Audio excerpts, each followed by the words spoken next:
Olá, turma, tudo bom com vocês? Na aula de hoje a gente segue aí com a nossa discussão falando sobre o Império Romano, tá? Inicialmente a gente começa essa discussão trabalhando sobre monarquia, entendendo o funcionamento da sociedade romana. Quando chegamos na outra aula, trabalhamos um pouquinho sobre a República em Roma, analisamos a formação, os elementos, os magistrados, e aí a gente chega na aula de hoje sobre o Império Romano.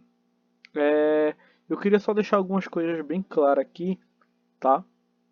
Que nessa aula de hoje o foco não é se prender a estar analisando a sucessão de imperadores, ordens de governo, longe disso.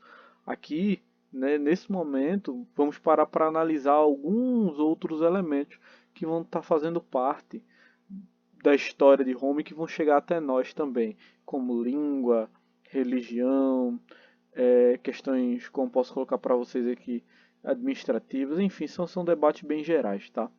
Então, só recapitulando algumas coisas da aula anterior, antes da gente dar prosseguimento à nossa aula propriamente dita, anteriormente a gente viu a formação do Triunviratum de César, né, com sua morte, a figura de Augustus, o venerado, né, Otávio Augustus, assumindo o poder.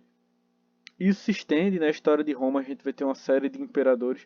Isso é uma pesquisa que muitos professores de história geralmente pedem para os alunos para estar olhando a ordem, mas esse é um detalhe. Cada imperador ele vai ter o seu elemento de importância dentro da história de Roma, assim como Nero, Calígula e tantos outros aí do período, tá?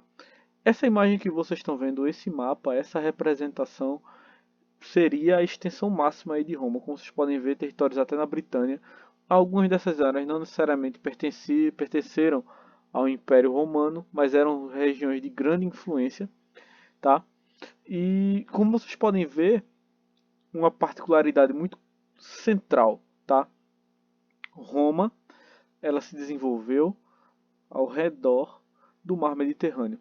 O Mar Mediterrâneo, sem sombra de dúvidas, é a base do mundo antigo, tá?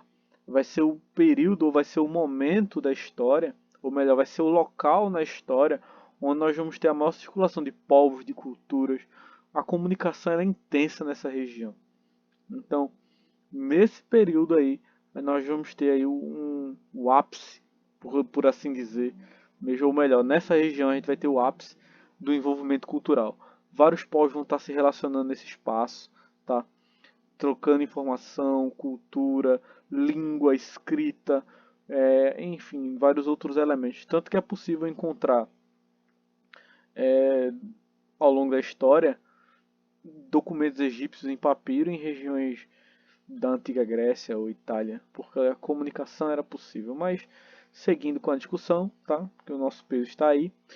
Depois que Otávio Augusto assume por volta de 27, né, Roma ela vai passar necessariamente a partir daí com o desenvolvimento do Império a investir em outros pontos. Nós vamos ter entrar num período que vai ser conhecido na história como Pax Romana, ou o período de paz romana, de serenidade. Não vai se ter mais tantas guerras, os conflitos que vão estar existindo é mais para se manter o território, são conflitos mais por manutenção do território. Nós não vamos ter conflitos maiores de dominação. Tá? Então nós vamos ter um investimento em obras públicas, no desenvolvimento das artes, da filosofia, tá? Roma ela vai começar a partir para outros pontos. Claro, voltando aqui, os conflitos não vão deixar de existir. A gente ainda vai estar tendo conflitos aí em Roma, tá? Principalmente de povos dominados querendo se libertar, enfim, e revoltas de escravos, de camponeses, mas não eram conflitos é, tão enormes quanto os que a gente tinha para as guerras de conflito, como foram as guerras contra os cartagineses, tá? Esse período ele acaba mais ou menos ali com Marco Aurélio, por volta de 180 depois de Cristo, mas seguindo com a nossa discussão, tá? Em Roma, tem um ditado que, voltando aqui ao mapa também, que é importante, que dizia que todas as estradas levam a Roma, justamente por causa dessa ligação do mundo da época, da extensão territorial. Além das próprias estradas mesmo que foram construídas em Roma, mas aí já é outra discussão, não se relaciona muito com isso não, tá? É, Roma isso é uma coisa muito evidente quando a gente para analisar principalmente essa questão das moradias, como a desigualdade social era uma coisa presente, né? Geralmente os patrícios, ou melhor, os plebeus, aquela camada mais pobre da sociedade, vivia nas ínsulas, né, insulae, que geralmente eram espaços, né, com várias repartições, vários quartos menores, onde viviam várias famílias ali. Eram espaços pequenos, praticamente não tinha mobília, então existia uma certa aglomerado de pessoas. Na parte de baixo, no térreo, geralmente funcionava o comércio, e nas partes de cima eram onde essas famílias moravam, tá? Tinha os banhos públicos, banheiro, tudo mais, eram coisas mais abertas ao público, né, e aí era um espaço de moradia. Enquanto que os pobres moravam nesses espaços, os ricos moravam no domo.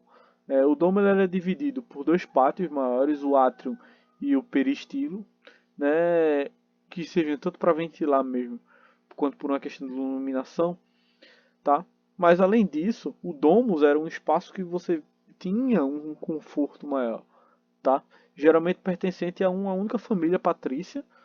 E nesses espaços onde as relações muitas vezes negociação, conversa, estavam ali abertos, né? Vários cômodos na casa, então era um espaço diferenciado, tá? O domus era um espaço propriamente aí das elites. Então nós tínhamos essa problemática em Roma quando a gente para comparar, tá? O Império com outras instituições de poder, tá bem? O latim ele vai ser a língua oficial de Roma. Então os romanos falavam latim. O latim ele vai acabar surgindo da mescla cultural que vai ter na região do Lácio.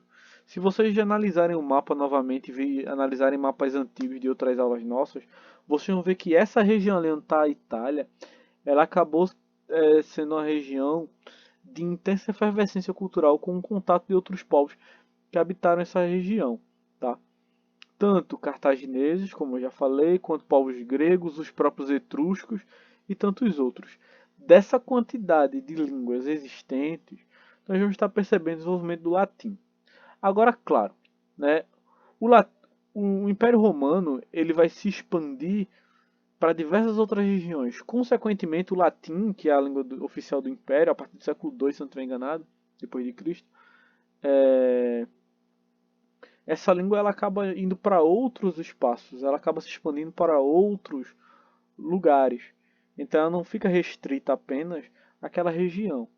E isso vai fazer com que essa difusão mesmo, juntamente com a mescla de outras culturas, desenvolva as chamadas línguas neolatinas, como o espanhol, o português e o italiano. Essa tabelinha ela mostra muito pra gente. Claro que aí está falando sobre números, mas eu já vi tabelinhas que mostravam palavras mesmo, tá? Que agora não me vem um exemplo na cabeça para estar tratando com vocês. Mas muitas palavras que possuíam uma base no latim acabaram se desenvolvendo ali dentro das diferentes culturas e diferentes sociedades, formando aí, como vocês podem ver na própria linguagem, tá, diferentes idiomas, as chamadas línguas neolatinas. Tá? Essa tabelinha é apenas um exemplo de vários outros que vocês podem ter acesso em uma pesquisa rápida por aí. Tá? No que diz respeito à arte, é muito peculiar de Roma a questão das pinturas em telas chamadas afresco, a tela não, perdão, né, em paredes. Geralmente se fazia isso a partir de uma base de gesso, quando ela estava ali nem seco, nem, como posso colocar, nem úmido, estava naquele estado.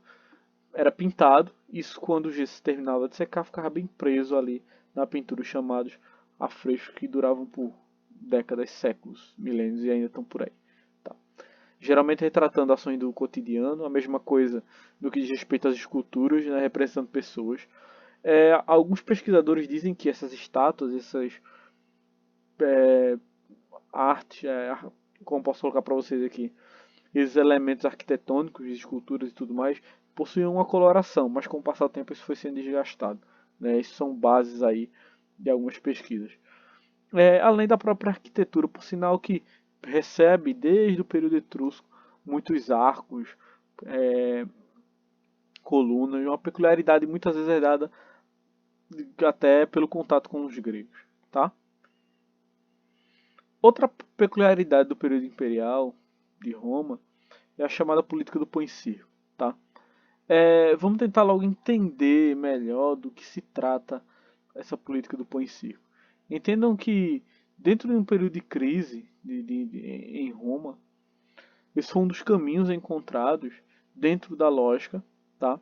Para se manter ali a distração, para que as pessoas se desvinculassem um pouquinho da crise e tivessem momentos de distração. Então as pessoas recebiam uma parte de trigo, juntamente com espetáculos públicos. E esses espetáculos, desde luta de gladiadores, corridas de biga, pessoas lutando contra feras, pessoas sendo devoradas por feras também, tá? Então isso acontecia na Roma antiga, lutas de barco, algumas encenações, né? Isso foi descoberto não faz tanto tempo também, tá? Algumas coisas importantes aí para a gente entender necessariamente que eram caminhos encontrados aí pelos imperadores dentro desse momento de crise. Esse é um debate que merece um tempo maior, né? Merecia só uma aula para isso, tá? Dessas que a gente está tendo, mas no momento a gente deixa mais singelo essa análise, tá certo? O direito romano é muito particular também. Dentre os elementos que a gente está discutindo, cabe sempre uma ressalva, ou melhor, uma atenção maior ao direito romano, porque as leis de Roma elas vão servir de base até para a formação de constituições futuras. A própria Revolução Francesa, em alguns de seus elementos, se baseou no direito romano, tá? Que se sustentava na ideia de não prejudicar ninguém, viver honestamente, dar a cada um aquilo que corresponde. Se na leitura a gente entende claramente esses princípios, que podem ser norteados até em constituições mais recentes, tá? E aí a gente chega num ponto muito importante sobre a história de Roma, que é o que sacramenta a nossa discussão, que é a questão da religião. Os romanos eles eram politeístas, isso significa que em sua história eles acreditaram em muitos deuses. Detalhe mais importante, graças à influência com dos gregos, boa parte desses deuses romanos eles tinham um correspondente ali no mundo grego. Em outras palavras, os deuses romanos eram um reflexo dos deuses do mundo grego. Então nós tínhamos Zeus, Hera, Afrodite, que na cultura romana eram Júpiter, Juno, Vênus. A tabela é bem direcional aí para a gente tentar entender. Só que isso não vai durar para sempre, né?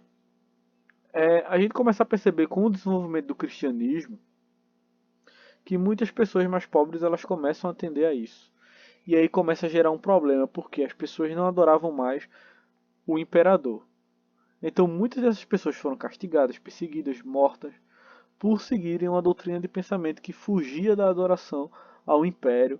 Muitas pessoas acabaram abandonando o exército e seguindo o cristianismo, uma vida de sacrifício, enfim. Muitas pessoas dessas que seguiam o cristianismo eram acusadas ali de traição ao império e eram colocadas para ser mortas por animais selvagens nas arenas. Isso acabava chocando muitas pessoas porque as pessoas não gritavam, não tinham medo, né? E isso acabou fazendo com que muitas pessoas pobres acabassem seguindo o cristianismo, porque era uma religião extremamente interessante para as camadas mais populares, tá? Uma religião que dizia que todo o seu sofrimento seria recompensado, que as suas angústias elas teriam na outra vida, como é que se diz, sendo perdoados, enfim, todo o seu sacrifício seria recompensado. Então muitas pessoas começaram a seguir o cristianismo, tá? O que acontece é que já no século IV depois de Cristo, muitas autoridades, pessoas influentes começaram também a seguir o cristianismo, até alguns imperadores. Então, pela pressão e pela quantidade, o cristianismo ele acabou sendo a religião oficial de Roma, sabe? Isso é uma coisa muito interessante para a gente estar vendo e que cabe sempre a gente estar fazendo essa análise, tá, gente? Na próxima aula que nós vamos ter, a nossa discussão ela vai estar em torno, como posso colocar para vocês aqui, do fim de Roma. Então a gente vai analisar as crises de Roma. Essa aula vai ter um sentido maior quanto a isso, tá? Das crises de Roma. E aí a gente completa essas discussões, essa nossa conversação também, aí com as questões das invasões germânicas, invasões bárbaras, como alguns chamam, tá? Agradeço a atenção. Valeu, pessoal.